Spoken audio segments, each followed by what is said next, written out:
Radio Kédou, le journal avec Sotelma Malitaire.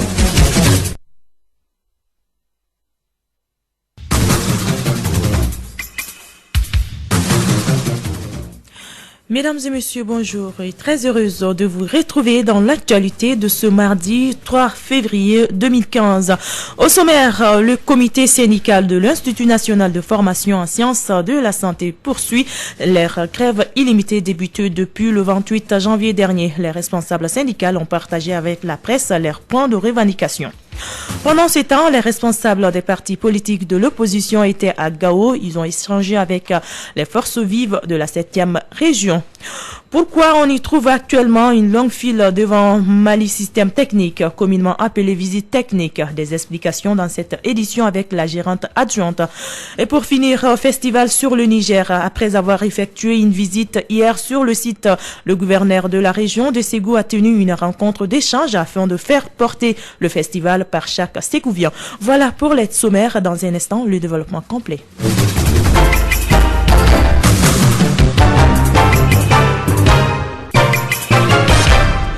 Une fois de plus, bonjour. Au microphone, Kanikeita, à la technique, Aboutouri.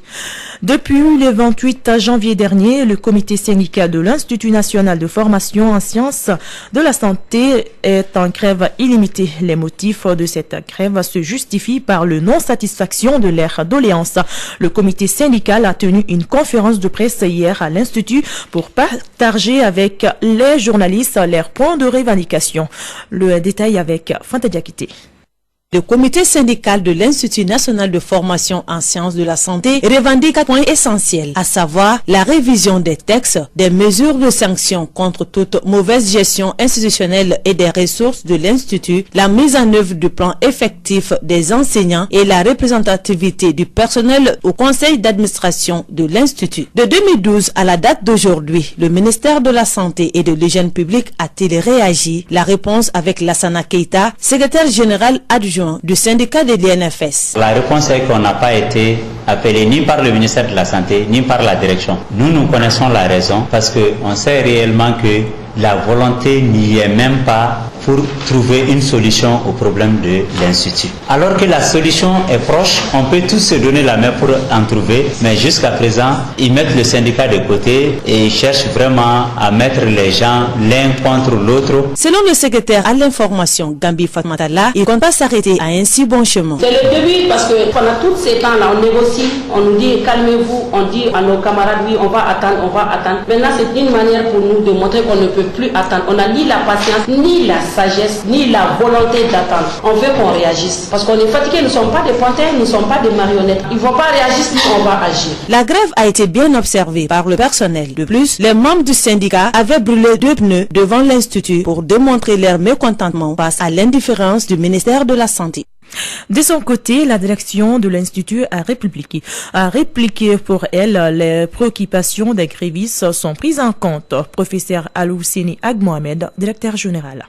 Cette grève illimitée, je ne sais pas s'il y a un fondement dessus, parce qu'une grève, c'est d'abord une période donnée, après on peut passer à une autre échelle supérieure. Tous les textes de l'Institut ont été relus, mais tous ces textes sont subordonnés à l'arrêté interministériel qui permet de faire un ancrage pour que notre Institut, avec le système LM2, soit considéré comme un établissement d'enseignement supérieur. Cet arrêté interministériel a été signé le même jour par notre ministre de tutelle. Le bordereau a été transmis au ministère de l'Enseignement supérieur. C'est lorsque ce texte est acquis, il a un numéro au niveau du secrétariat général du gouvernement, que les autres textes qui sont subordonnés à celui-ci vont être pris. Ça concerne les heures supplémentaires, ça concerne les indemnités au cours du stage en milieu rural. Si des agents malveillants prennent des copies d'autres étudiants pour les falsifier ou pour dire qu'il y a quelque chose, ceci, n'est-ce pas, relève du domaine de la justice. Nous avons des délibérations à faire ensemble où l'ensemble des enseignants sont présents et chacun peut dire son mot. Ce n'est pas dehors qu'on gère les problèmes de l'Institut.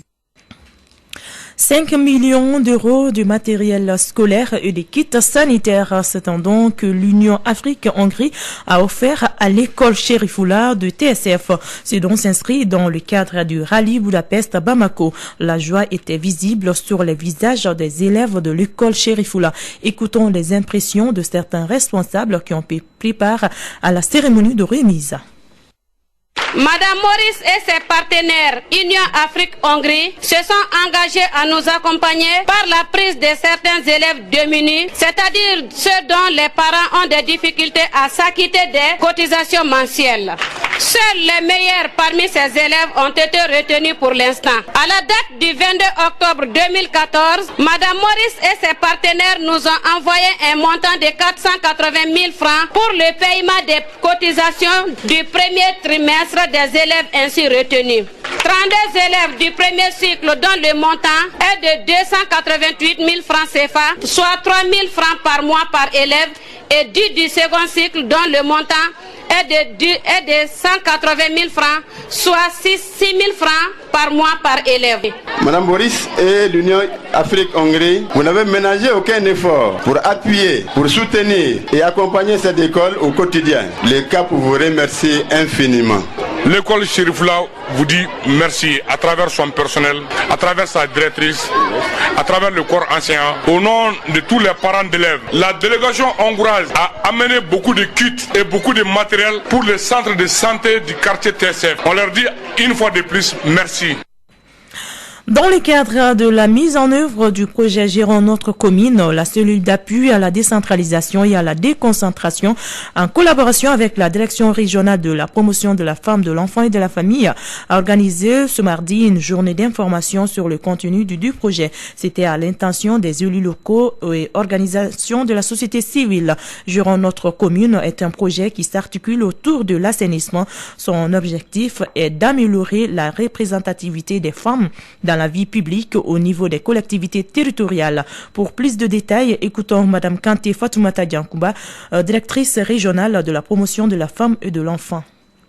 Ce projet Gérant notre commune, d'abord c'était un projet d'une durée de 3 ans. Donc nous sommes en train de former les associations féminines dans le cadre de l'assainissement. Au finish, on va les remettre des matériels. Les matériels sont là déjà disponibles. On voulait même faire la remise le samedi dernier, mais notre ministre a vraiment jugé nécessaire d'informer les élus sur ce projet, l'existence de ce projet Gérant notre commune. Parce que ce sont les élus au niveau de la mairie qui vont accompagner ces associations féminines sur le terrain. D'abord dans le district de Bamako, le projet est concerné par 4 communes. Commune 1, commune 2, commune 5 et commune 6. Et donc la COFESFA est en train de former dans chaque commune 40 associations de femmes. Donc après cette formation, les matériels sont déjà disponibles. Nous avons des brouettes, des râteaux, des gants, des cache-nez, des balais, des poubelles, etc. Donc ça c'est déjà disponible. On va remettre ça aux associations féminines. La longue file qui se trouve devant Mali Système Technique, communément appelé visite technique. Ce contrôle technique s'explique par le fait qu'actuellement, ils sont en train de faire les visites techniques des voitures saisies par la police lors des contrôles surprises dans la circulation. Les responsables de cette structure étaient devant la presse pour expliquer tout cela aux journalistes. Touré Adam Diawara, gérante adjoint. Ils font partie d'un lot qui a été contrôlé lors d'un contrôle inopiné de la police à un moment donné et que maintenant, ils sont en train de revenir parce que c'est une périodicité d'1 an. Donc ils reviennent chaque année à la même période et ils sont fatigués parce qu'ils sont tous dans la même file, dans la même période. Chaque année, ça recommence. Mais nous avons trouvé des procédures plus rapides, des procédures moins contraignantes pour les usagers. Le deuxième gros point de cette rencontre, c'est que nous avons des fiches qui donnent les tarifs de contrôle technique. Les tarifs de contrôle technique n'ont pas évolué depuis l'ouverture. En 1996, nous avons 3 types de véhicules qui peuvent venir au contrôle technique. Les véhicules légers qui vont payer 7 500 francs. Les autres types, c'est les transports publics, taxis, Sotrama, qui vont payer 6 000 francs pour la visite technique et 2500 pour la Nazaire, pour la sécurité routière. Ça fait 8500 francs en tout. Et les poids lourds qui payent 10 500 francs, soit 8000 plus 2500 encore. Et si le poids lourd a 2 parties, il paye 21 000. Et c'est le maximum qu'on paye au contrôle technique. C'était là Touri Adam Jawara, gérante adjointe de Mali Technique.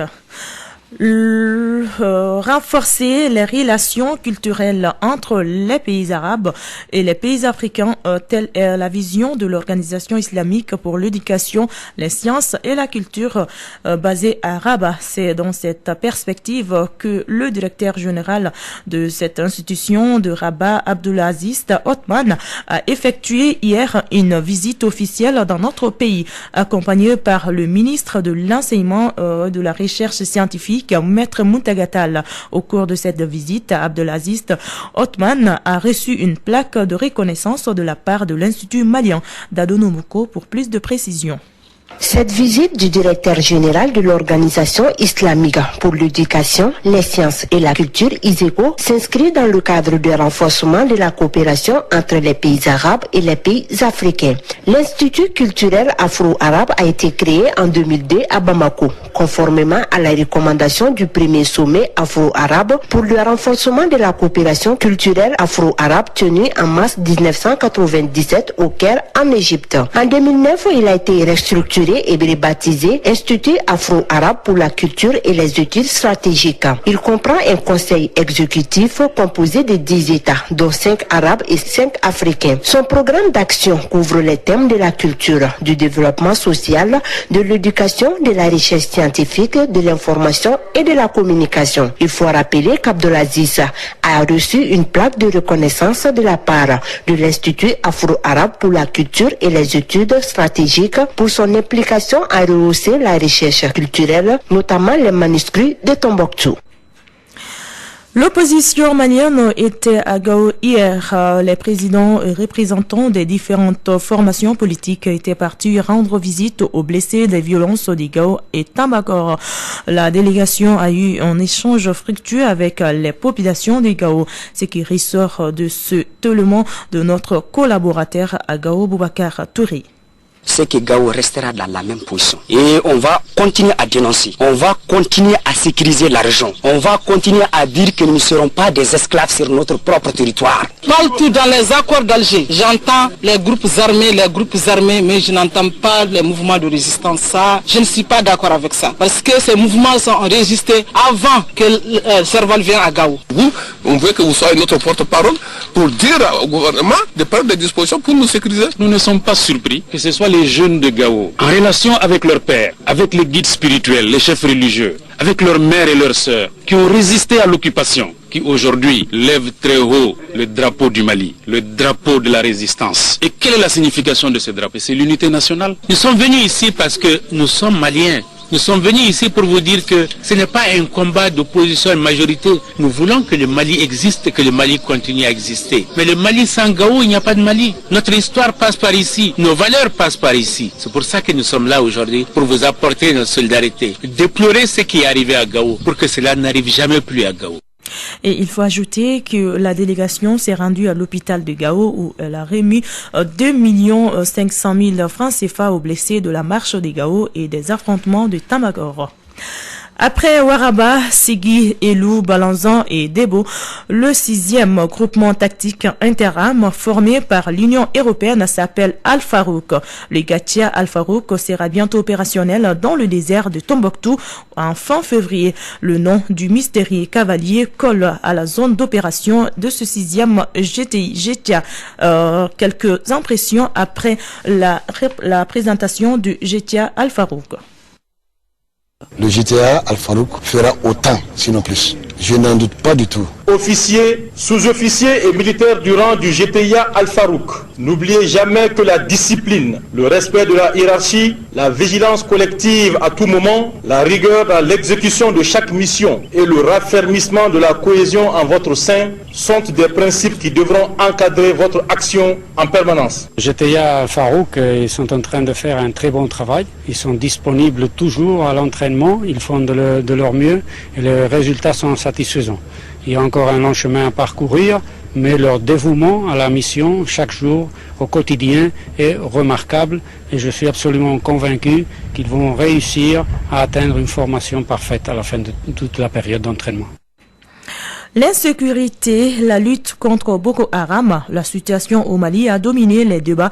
La lutte contre Ebola, en plus de l'élection de Robert Mugabe contre le président de l'Union africaine. La salle de congrès a été baptisée Nelson Mandela. Une autre salle du bâtiment de l'UA a été baptisée Alpha Oumar Konaré, ancien président du Mali et ancien président de la commission de l'UA.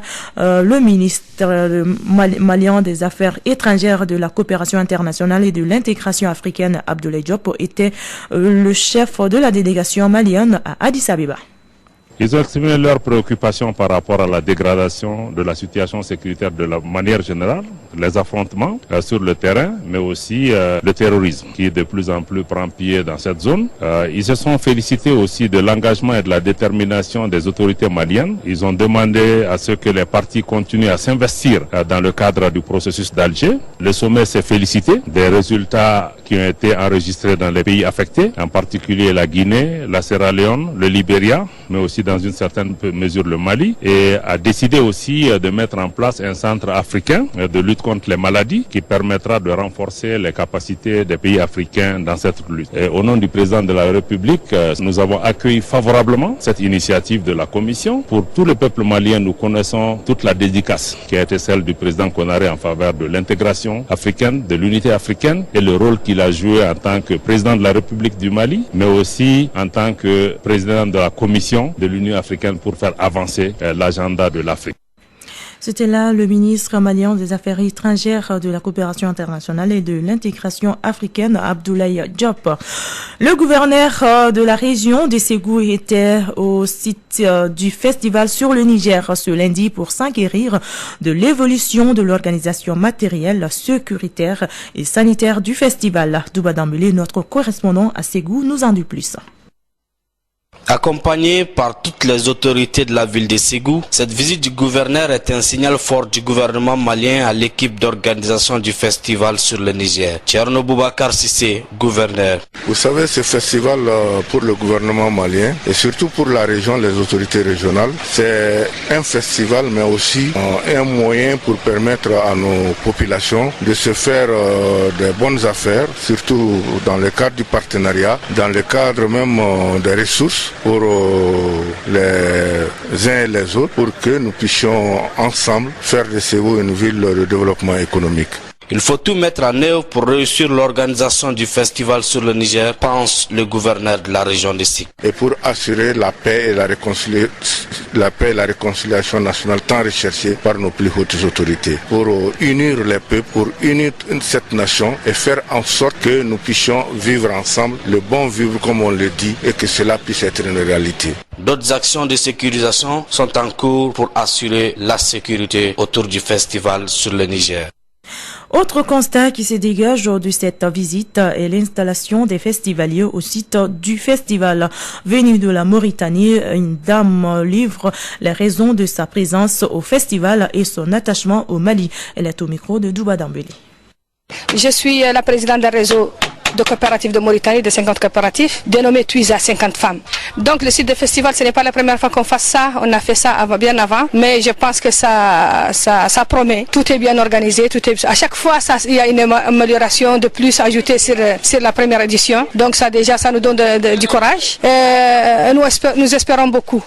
Mais moi, du fait que je suis guerrière et je connais tellement les Maliens, donc moi je suis venue parce que je pense que tout ce que le bon Dieu va nous amener tous, même si je suis au lit. Donc sur le lit mauritanien, ça va arriver. Donc tout est bien.